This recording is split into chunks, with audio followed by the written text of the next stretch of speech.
and I'm just doing this video on calculations of Treasury bills. Just trying to think as much as I can about Treasury bills and see what I can learn. So going down here, I have the duration. You have 28 days, 13-week, 26-week, and 52-week Treasury bills. So that's like a month, quarter, a half a year, and yearly. And this stuff in yellow is the input prices. So you can go to Treasury Direct's webpage and get these prices. These would be the prices for what they sold for during the previous auction. So what I'm assuming in this is that these prices will roughly be the prices moving forward also. Of course they won't be, they'll change, but for the most part, to do some math, I'm assuming these stay constant over time. So if you don't know how a Treasury bill works, what happens is, so let's take this 26-week Treasury bill. You would buy it for $99.96, and then after 26 weeks, they would give you $100. So your gain would be roughly 4 cents. Okay, so I do this a couple different ways because, excuse me, because this is kind of like the price, auction price and so forth. But really in your account, like they wouldn't return, like take this one, $99.9997,472. What's going to happen in practice is that'll get rounded up to 100. And then after 13 weeks, you'll get your $100 back, so you've gained 0. So I consider it kind of unrounded price and your gains, and your rounded price and gains. And I think this rounded one is more realistic. But I wanted to do it with the actual kind of raw price, so to speak, to get an idea of what's going on too. Okay, so on Treasury Direct, what you can do is you can do some automatic reinvesting. So say, okay, you buy one for 99, you buy a 28-day one for 99.999, and then after 28 days, you get your $100 back with some type of gain, and then the reinvestment says, then I will use that $100 again and buy another 28-day Treasury bill. And then once I get the $100 back from that, I'll buy another one and repeat. So it's all on automatic.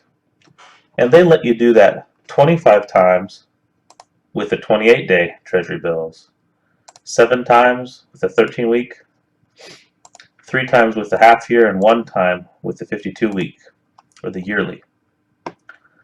So this column is the gain,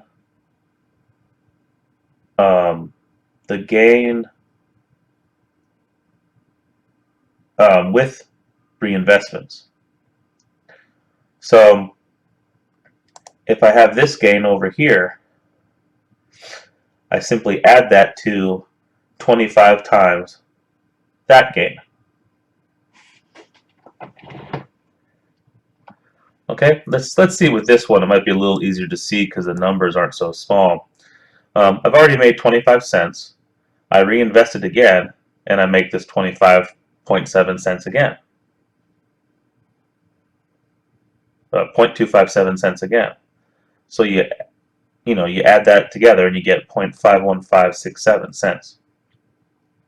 Alrighty, so this column is the gains if I buy once, set my reinvestments as large as I can go, and just kind of let everything go on autopilot.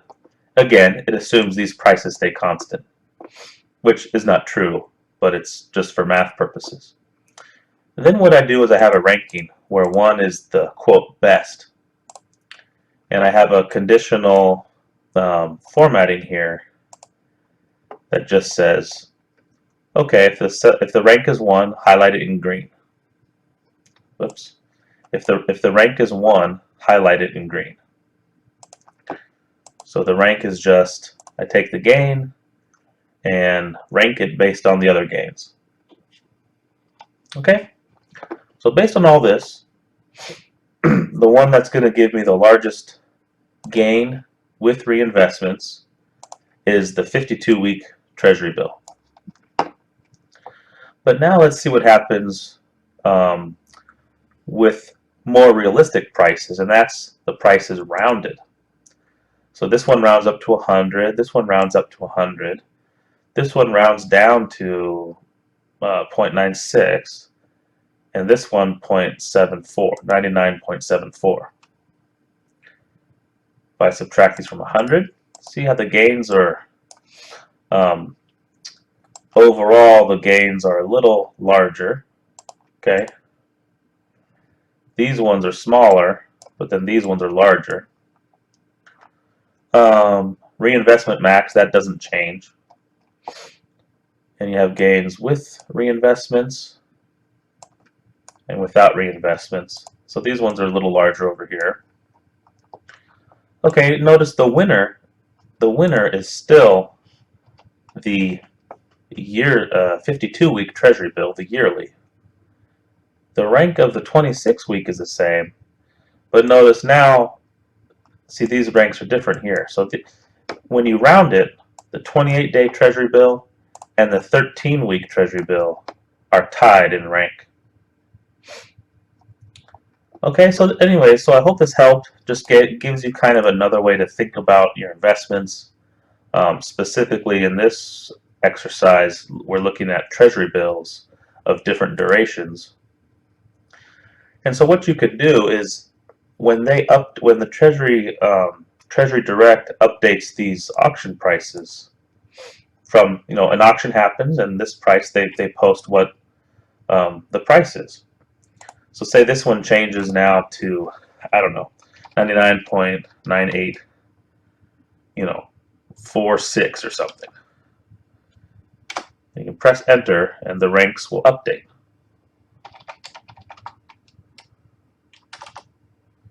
I'm just making up numbers here, by the way. Okay,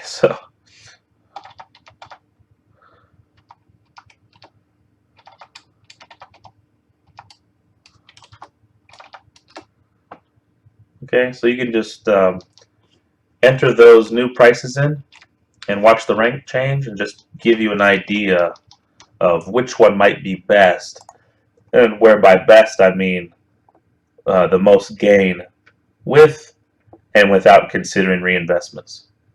Alright, well, thanks for watching, and I'll see you next video. Bye-bye.